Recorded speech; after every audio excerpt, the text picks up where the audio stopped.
तीन चीजों का ध्यान रखना। एक, नर्मदा के तट पर अन्न का कण, ध्यान देना, अन्न का कण, संत का क्षण यदि तुम्हें मिल जाए, और नर्मदा का जल का एक एक बूंद, ये व्यर्थ नहीं होना चाहिए। तीन चीजें है ना, संत का क्षण हो, अन्न का कण हो, या मां नर्मदा का वो अमृत तुल्य जल हो। ये तीन चीजें व्यर्थ नहीं करना है साधना के दौरान। जल का उतना ही हम उपयोग करें जितना हमें आवश्यक है। क्यों?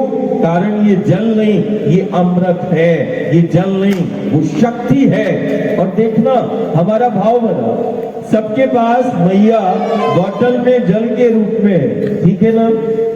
तो यहां भाव बन गया है कि मैया हमारे साथ में है। लेकिन जब हम तट पर हम देखते हैं तो कहीं ना कहीं जाने अनजाने में हम तट को, जिसे हमने मठ कहा, उसको हम गंदा करने का प्रयास करते हैं, उस जल को। लेकिन जब हमने ओंकारेश्वर से इस जल को लिया तो उस भाव के साथ, तो यहाँ कोई परिक्रमावासी नहीं होगा जो ये कह दे कि मैया मेरे साथ में नहीं है। ऐसा है क्या? नहीं, मैया तुम्हारे साथ में है, वो जल के रूप में। तो जब हमारा भाव बना तो हम उस मैया को ऐसे रखते हैं। ऐसी जब तुम्हें तट मिले, ये मठ मिले, तो तुम्हारा भाव भी वैसा हो। यहाँ की स्वच्छता और पवित्रता का ध्यान रखना है, ठीक है ना। भोग के समय भी और कोई भी स्नान करते समय भी स्वच्छता पवित्रता का ध्यान रखना, पहला। दूसरा, सुबह हो या शाम, सुबह सबको जल्दी पड़ती है, नहीं चलो निकल चलते अगले पड़ाव में, कुछ नहीं, बहुत आराम से।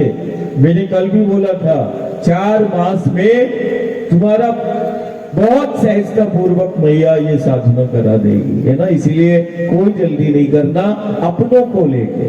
अकेले चलना सरल है, लेकिन माँ कहती है साथ में रहना, साथ में चलना, साथ में बैठना।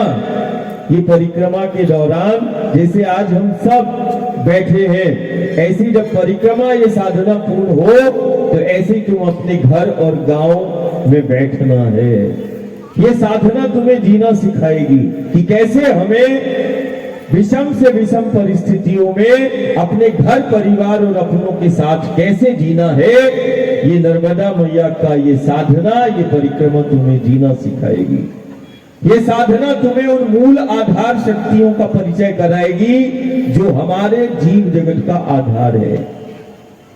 असाधारण, बहुत उमंग उत्साह के साथ, आनंद के साथ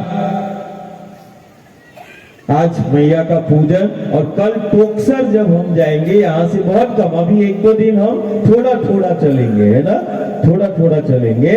और कल हम टोकसर में जब दोपहर में पहुंच जाएंगे, जितने समय भी, तो टोकसर में भी यहाँ 10-12 किलोमीटर है, बहुत आराम से। कुछ स्थान ऐसे है जहां पर हमें रात्रि का पड़ाव वो निर्धारित रहता है कि इस रात्रि के पड़ाव में, इस तीर्थ में हमें आश्रय लेना है ना। अरे मां के द्वार पर दोनों हाथ उठा रहे हैं, मिल जाएगा, वो पकड़ लेगा, कोई पकड़े ना पकड़े, माथे द्वार पर तो गुरु गोविंद शंकर तेरे हाथ को पकड़ लेगा। बस उस भाव के साथ कि मैंने तो दोनों ही हाथ खड़े कर दिए है ना, पकड़ लेगा।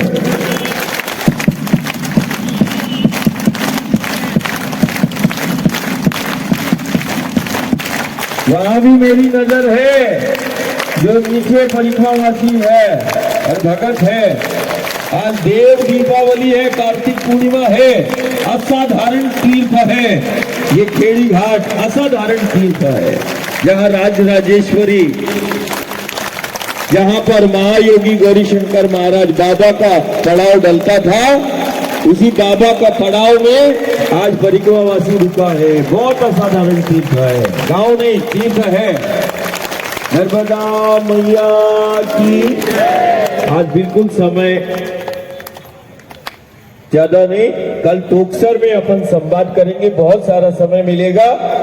आचार्य मैया का पूजन प्रारंभ कराएं और जैसे आचार्य दिशा निर्देश देते हैं वैसे ही तुम जो है पूजन करना। ये आवश्यक नहीं है कि यदि कोई सामग्री पूजन की ना हो, तो मैंने सुबह टाइम भी बोला कि मानस पूजन कर लेना है ना, कारण ये परिक्रमा शिशु वृत्ति की साधना है ना। माँ की गोद में जैसे बच्चा रहता है, वैसे ही अपने को माँ के पथ पर और तट पर बैठना है, माँ के संग में रहना ही साधना की।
है